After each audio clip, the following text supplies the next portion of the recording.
আমি অবাক হব না। আমি আগে বাগে বলতেছি, আল্লাহ মাফ করুক, আমারে আগে বাগে জেলেও নেয়, তো আমি আগে বাগে বলতেছি ছোট মানুষ, দেখেন এই সরকারও আল্লাহ না করুক আবার আলেমদের বিরুদ্ধে অবস্থান নিতে পারে।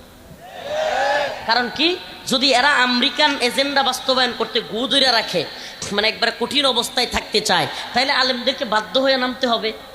আর বাধ্য হয়ে নামতে হইলে কি হবে, একটা অবস্থান আবার সমস্যা তৈরি হবে। আর এরা আবারও চিন্তা করবে, আগে ভারতের কথায় শেখ হাসিনা হুজুরদেরকে ধরছে, এরাও চিন্তা করবে যদি এখন আর এই সামসামির কাম নাই, আমরা আমাদের অধিকার আদায় করতে শিখছি আলহামদুলিল্লাহ, এই উম্মার যুবকেরাও বুঝছে এখন আর জালেমরা জুলুম করে পার পাবে না, কিন্তু অবস্থাটা তো খারাপ হবে, দেশের অবস্থাটা আপনি কি কল্পনা করতে পারেন? এত কিছুর পরেও এই মুস্তফা সরোয়ার ফারুকীকে এখনো বাদ দেওয়া হয় নাই। এই প্রোপাগান্ডা নিউজ, ভুয়া গুজব নিউজ ছড়ায় গেছে, কিন্তু বাদ দেয় নাই।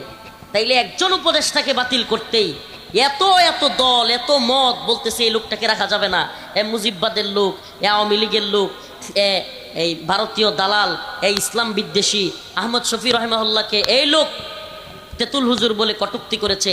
শাপলা চত্বরে এতগুলো খুন হয়েছে, এগুলোর পক্ষে সে সাফাই গাইছে, শাপলা চত্বর নিয়ে পুস্ট করছে, শাপলা জঞ্জাল মুক্ত, নাউজুবিল্লাহ, এই ধরনের কথা লিখছে। এরপরে এই লোক নিজের ফেসবুক পোস্টে সে সমকামিতা, এলজিবিটির পক্ষে স্লোগান তুলেছে। এত কিছুর পরেও একটা ব্যক্তি যদি শহীদদের মিছিলে, যেই সরকার গঠিত হয়েছে কিসের মিছিলে, শহীদদের মিছিলের উপর দিয়া স্মুথলি না, আপনারা কেউ ভোট দিছে আর আপনি গিয়া সরকার হয়েছেন এমন না, বরং অনেকগুলো ছাত্র, আলেম, হাফেজ শহীদ হইয়া আপনাদেরকে বসানো হয়েছে। আর শহীদদের বিনিময়ে আমরা কি পাইছি? মুস্তফা সরোয়ার ফারুকীর মতো ভণ্ড উপদেষ্টা। এই তো স্বাধীনতার নমুনা।